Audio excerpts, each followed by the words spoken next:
Hi ihr Lieben, herzlich willkommen auf meinem YouTube-Kanal und herzlich willkommen, wie ihr sehen könnt, aus meinem Wohnzimmer. Ja, aktuell ist das Wetter ja nicht mehr so gut, weil ich gerade sehr mit den Vorbereitungen zu meiner Reise beschäftigt bin und auch noch in den letzten Zügen auf der Arbeit bin, komme ich nicht zum Wandern. Aber nichtsdestotrotz wollte ich euch ein kleines Video vorbereiten und ja, es soll heute um Fernwanderwege gehen. Und zwar um Fernwanderwege, die ich ja, uneingeschränkt jedem Anfänger empfehlen könnte. Und da habe ich auf jeden Fall 3 Tipps für euch. Ja, der erste Fernwanderweg, den ich euch vorschlagen möchte, ist der portugiesische Jakobsweg von Porto nach Santiago de Compostela. Ich selber bin den portugiesischen Jakobsweg bzw. den Camino Portugues 2019 gewandert im Oktober. Und damals war das meine erste Fernwanderung mit Gepäck und Übernachtung und über eine so lange Zeit. Und das Schöne an den Jakobswegen ist, dass sie über eine super Infrastruktur verfügen und sich daher wirklich sehr gut für Anfänger anbieten. Das heißt, bis auf einen Rucksack inklusive Wechselkleidung, ein paar Snacks, einem Hüttenschlafsack und gegebenenfalls Wanderstöcke etc. pp. Also so die Basics für jede Wanderung. Da habe ich euch ja auch ein Video letztens hochgeladen, da könnt ihr gerne nochmal reinschauen. Braucht ihr eigentlich gar nicht so viel, weil ihr an jedem Abend, an jedem Ende der Etappe in einem Ort ankommt. Ihr habt öffentliche Herbergen, ihr habt die offiziellen Pilgerherbergen, ihr habt öffentliche Herbergen, also sprich eher so Hostels. Ihr könnt aber auch in Airbnbs schlafen, in kleineren Hotels, in Bed and Breakfasts. Und ja, dementsprechend kann man den Jakobsweg auch mit sehr kleinem Budget wandern, aber auch wenn ihr ein bisschen mehr Komfort wollt, auch ja, ein bisschen mehr ausgeben. Darüber hinaus könnt ihr jeden Abend auch so ein paar kleine Vorräte wiederholen für den nächsten Tag, damit ihr euch ja, von Tag zu Tag mit Snacks eindeckt. Und was mir auf dem portugiesischen Jakobsweg bzw. auf dem Jakobsweg auch besonders gut gefallen hat, waren die Pilgermenüs. Die Orte am Jakobsweg sind einfach so auf die Pilger eingestimmt und wissen, dass ja auch viele das wirklich aus spirituellen oder religiösen Gründen machen und ja wirklich dieser ursprüngliche Pilgergedanke noch da sehr stark verankert ist. Und dementsprechend könnt ihr wirklich für 5 bis 8 Euro in teilweise auch wirklich netten lokalen Pilgermenüs essen, inklusive Vorsuppe, manchmal mit Nachtisch und ein Gläschen Wein. Und dementsprechend kommt ihr eigentlich so mit einem Tagesbudget, sage ich mal, von 20 Euro eigentlich schon ganz gut auf dem Jakobsweg zurecht. Ja, bei den 20 Euro gehe ich jetzt so von 8 Euro für die Herberge aus, dann vielleicht nochmal so 8 Euro ja, fürs Pilgermenü am Abend und ja, dann nochmal ein bisschen Geld für einen Kaffee und fürs Frühstück. Ja, aber so 20, 25 Euro, da kommt ihr schon gut mit zurecht. Darüber hinaus, unabhängig von der Infrastruktur, finde ich auch den portugiesischen Jakobsweg perfekt für Anfänger, weil er nicht so lang ist. Der portugiesische Jakobsweg von Porto nach Santiago de Compostela, den schafft man so in etwa ja, 11, 12, 13 Etappen, je nach Länge eurer Etappen. Ja, dementsprechend kriegt man ihn gut in 2 Wochen Urlaub unter und muss nicht wie bei dem bekannteren Camino Frances direkt ja, den ganzen Jahresurlaub einplanen oder sich eine kleine berufliche Auszeit gönnen. Neben der Tatsache, dass man nicht so viel Urlaub braucht, finde ich eigentlich auch so 7 bis 14 Tage ist auch eine gute Zeit, um auch so ein bisschen auszuprobieren, ob es einem auch tatsächlich gefällt. Weil ja, wenn man so eine lange Wanderung plant, wo man direkt 30 Tage benötigt, dann ist es natürlich ja, schwierig, wenn man dann vielleicht am 7. Tag feststellt, dass das Ganze nichts für einen ist. Und ja, man dann die ganze Planung investiert hat und ja, die Frustration ist dann, glaube ich, einfach größer.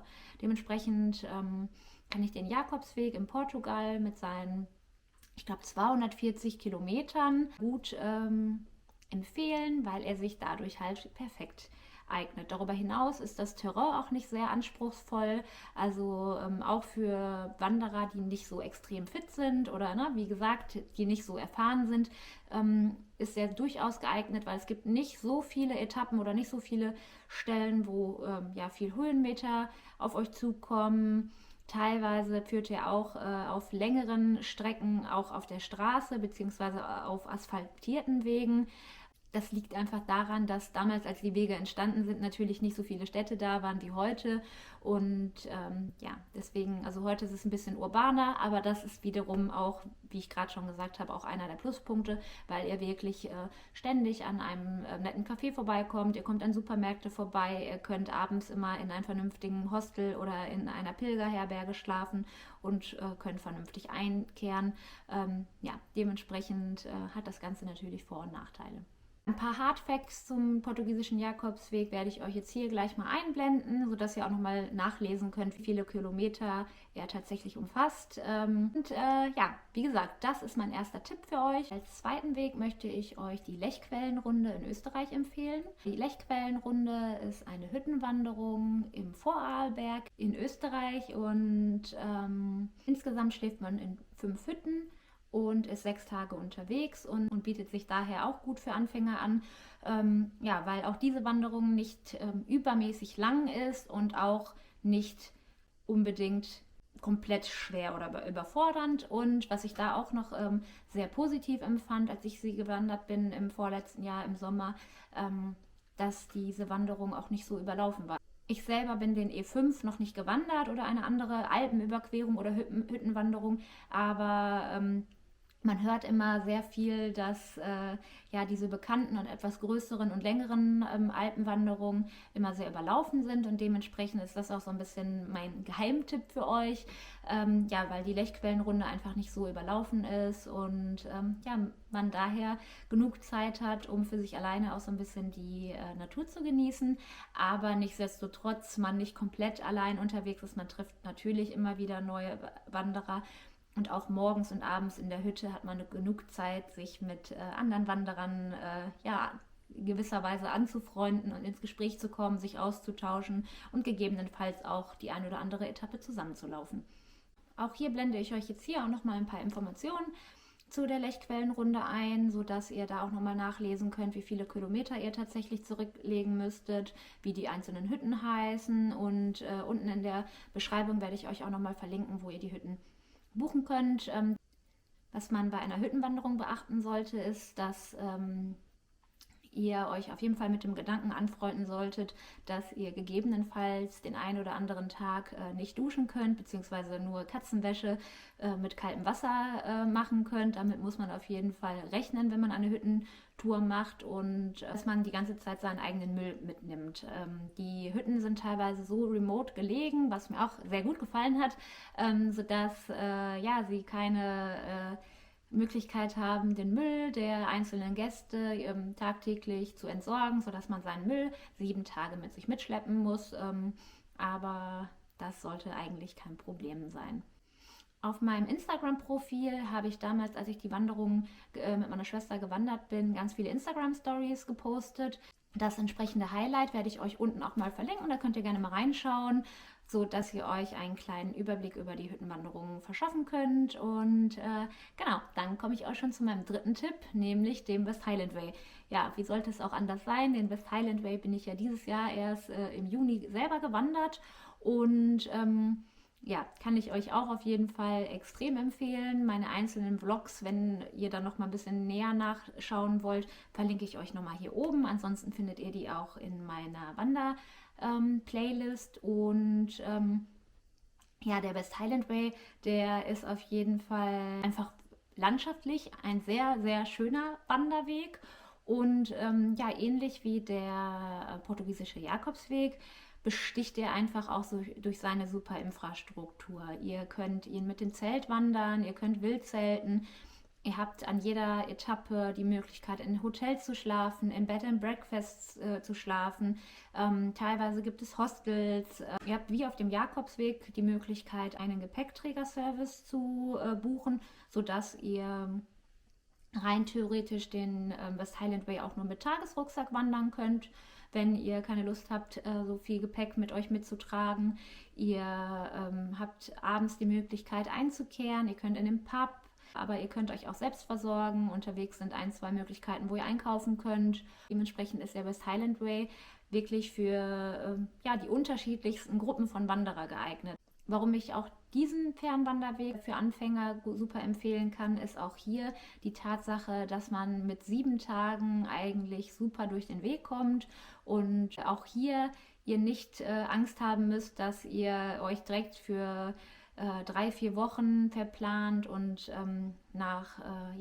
vielleicht nach ein paar Tagen feststellt, dass das ganze Fernwandern nicht so euer Ding ist. Ich glaube, 7 Tage bekommt man irgendwie rum, auch wenn man vielleicht nach dem 4. Tag feststellt, so richtig ist es nicht meins, oder man kann dann halt noch schnell umdisponieren und vielleicht dann doch ein bisschen mit dem Bus fahren, oder man nimmt sich dann doch einen Gepäckträgerservice und dementsprechend ist da nicht so die Gefahr groß, dass man da abbrechen muss.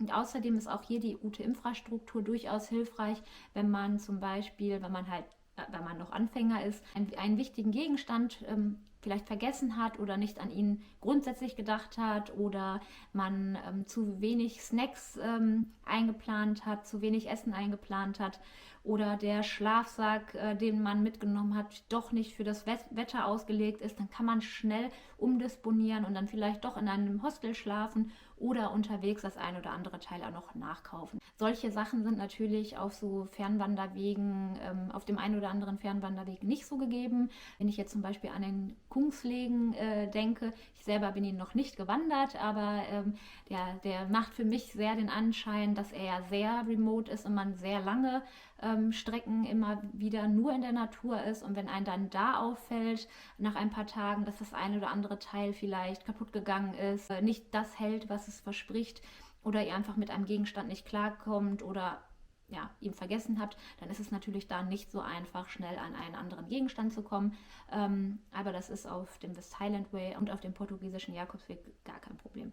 Das waren auf jeden Fall eigentlich im Grunde schon meine 3 Tipps. Viel näher auf die 3 Wege möchte ich jetzt an der Stelle gar nicht eingehen, weil zum West Highland Way findet ihr, wie gesagt, hier auf meinem Channel meine ganzen Videos. Die verlinke ich euch hier oben.